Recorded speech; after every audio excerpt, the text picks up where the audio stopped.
siang semuanya. Hari ini kita akan menyaksikan sebuah debat ilmiah mengenai bagaimana makhluk hidup mengalami perubahan dari waktu ke waktu. Debat ini melibatkan 3 kelompok yang memiliki peran berbeda. Yang pertama, di sebelah sana ada kelompok Darwin yang menjelaskan perubahan makhluk hidup melalui seleksi alam dan variasi. Di sini ada kelompok Lamarck yang menjelaskan perubahan melalui pengaruh lingkungan dan penggunaan organ. Dan yang terakhir ada kelompok Weismann yang bertindak sebagai hakim dengan membawa bukti genetika untuk menilai dan menanggapi argumen kedua pihak. Aturan debat hari ini, setiap kelompok berbicara sesuai waktu dan tidak saling memotong pembicaraan. Kita masuk ke sesi pernyataan pembuka. Kami persilakan kelompok Lamarck terlebih dahulu. Silakan jelaskan mengapa lingkungan dianggap sebagai faktor utama perubahan makhluk hidup.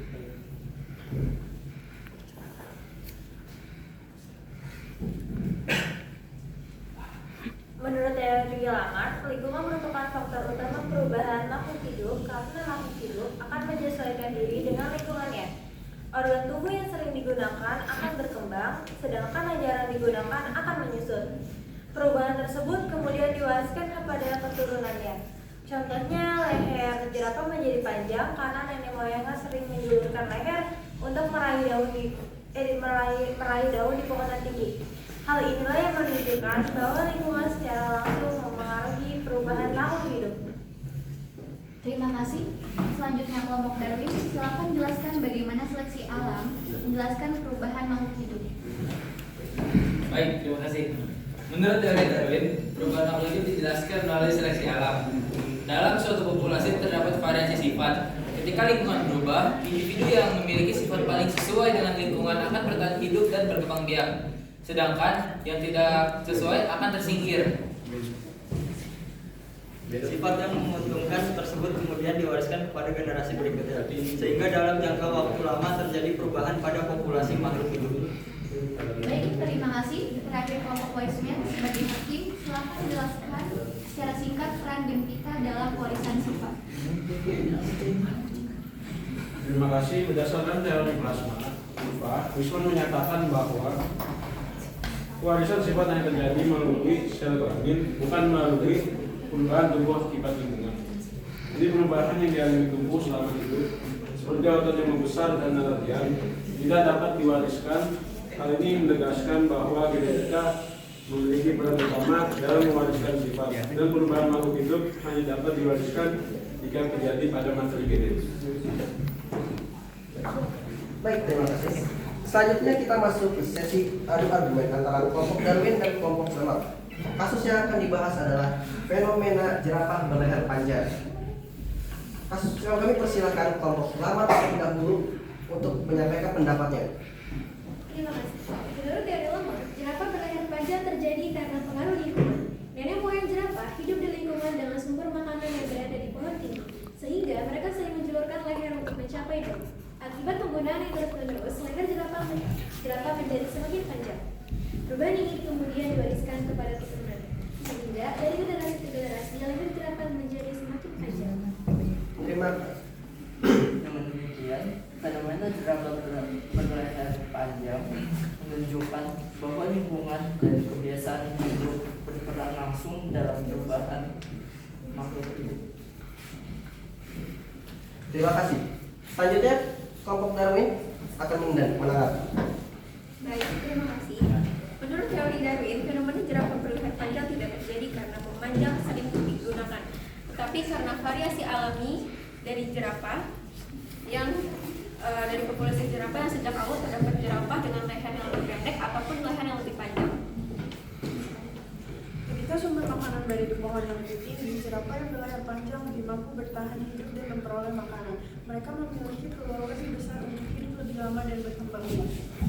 Sifat leher panjang tersebut kemudian diwariskan kepada keturunannya. Sementara itu, jerapah berleher pendek lebih banyak tersingkir oleh seleksi alam. Akibatnya dalam jangka waktu yang lama, populasi jerapah didominasi oleh individu berleher panjang. Apabila ada tambahan, silakan disampaikan secara singkat dan bergantian. Tidak, lanjut. Selanjutnya, kami persilakan kelompok Weismann sebagai hakim. Silakan menanggapi argumen kedua kelompok dengan bukti genetika serta menjelaskan apakah perubahan fisika akibat lingkungan dapat diwariskan atau tidak. Mohon sampaikan penilaian secara objektif dan berdasarkan ilmu pengetahuan. Baik, terima kasih. Berdasarkan teori plasma nutfah, pewarisan sifat yang terjadi melalui sel kelamin yang membawa materi genetik, yaitu gen dan DNA. Perubahan fisik yang terjadi pada tubuh akibat pengaruh lingkungan seperti otot yang membesar karena latihan atau leher yang sering digunakan tidak mengubah materi genetik dalam sel kelamin sehingga tidak dapat diwariskan kepada keturunan. Argumen kelompok Lamra yang menyatakan bahwa perubahan fisik akibat penggunaan organ dapat diwariskan tidak didukung oleh bukti genetika modern. Hal ini diperkuat oleh percobaan Weismann pada tikus, di mana pemotongan ekor selama beberapa generasi tidak menghasilkan keturunan tanpa ekor. Izin menambahkan, maka dari itu argumen kelompok Darwin lebih sesuai dengan ilmu pengetahuan dan modern karena menjelaskan perubahan makhluk hidup melalui variasi genetik dan seleksi alam. Individu yang memiliki gen menentukan seperti gen yang menyebabkan leher lebih panjang memiliki peluang lebih besar untuk bertahan hidup dan berkembang biak, sehingga sifat tersebut diwariskan. Dengan demikian, secara objektif dapat disimpulkan bahwa perubahan fisik akibat lingkungan tidak diwariskan, sedangkan perubahan yang berasal dari variasi genetik dan diseleksi oleh lingkungan dapat diwariskan dan menjelaskan evolusi makhluk hidup. Baik, kita lanjutkan ke sesi pertanyaan dari wartawan. Setiap wartawan diperbolehkan mengajukan satu pertanyaan. Pertanyaan dapat ditunjukkan kepada kelompok Darwin, kelompok Lamarck, atau kelompok Weismann sebagai hakim ilmiah. Setiap tim diberikan waktu 1 menit untuk menjawab setiap pertanyaan. Silakan wartawan mengajukan pertanyaan pertama. Ya, di sini aku Kalila dari Trans 7. Untuk kelompok Lamarck, Anda percaya organ yang tidak digunakan akan menyusut. Lalu, mengapa manusia masih memiliki tulang ekor atau usus buntu yang sudah tidak berfungsi selama ribuan tahun? Ya, jadi izin menjawab. Menurut teori Lamarck, organ yang jarang atau tidak digunakan akan mengalami penyusutan secara bertahap. Tulang ekor dan usus buntu pada manusia dianggap sebagai organ sisa karena pada nenek moyang manusia organ tersebut memiliki fungsi yang lebih jelas. Misalnya tulang ekor untuk keseimbangan atau usus buntu untuk membantu pencernaan makanan tertentu. Seiring perubahan pola hidup dan makanan, organ-organ tersebut semakin jarang digunakan sehingga fungsinya melemah dan ukurannya menyusut dari generasi ke generasi. Walaupun belum sepenuhnya hilang, keberadaan tulang ekor dan usus buntu menurut Lamarck menunjukkan proses penyusutan dan yang masih berlanjut akibat tidak digunakan organ tersebut secara aktif. Baik, terima kasih. Silakan wartawan mengajukan pertanyaan kedua. Saya Isdian dari tim Kompas 7 ingin bertanya untuk kelompok Darwin. Kan seperti yang dijelaskan, jika seleksi alam selalu memenangkan yang paling kuat, mengapa masih banyak hewan berlayar pendek di tempat yang sama, akan tetapi tetap bisa bertahan hidup? Sekian pertanyaan dari saya, terima kasih. Izin menjawab, menurut teori Darwin, seleksi alam tidak memilih yang paling kuat atau panjang, melainkan yang paling cocok dengan lingkungannya. Izin menambahkan bahwasanya hewan berlayar pendek tetap lestari karena mereka sudah cocok dengan lingkungannya. Makanan rendah masih melimpah. Kedua, tidak ada tekanan evolusi untuk berubah menjadi leher panjang. Yang ketiga, leher pendek bisa lebih menguntungkan dalam hal efisiensi energi dan menghindari predator. Jadi selama mereka bisa bertahan hidup dan bereproduksi dengan baik, sifat leher pendek akan terus diwariskan. Baik, terima kasih. Baik, silakan wartawan mengajukan pertanyaan ketiga. Baik, ini untuk pertanyaan kelompok Weismann. Saya Riko dari tim CNN. Saya ingin bertanya, jika sel plasma sepenuhnya terisolasi dari pengaruh luar, bagaimana Anda menjelaskan mutasi genetik yang disebabkan oleh lingkungan seperti radiasi atau zat kimia? Baik, terima kasih atas pertanyaannya. Jadi menurut teori Weismann, lagi-lagi ia menegaskan bahwa sifat keturunan itu hanya diturunkan melalui sel plasma atau sel kelamin, sedangkan sel tubuh itu tidak memengaruhi keturunan. Lingkungan seperti radiasi atau zat kimia memang bisa menyebabkan mutasi genetik, tetapi hanya jika pengaruh tersebut langsung mengenai sel plasma.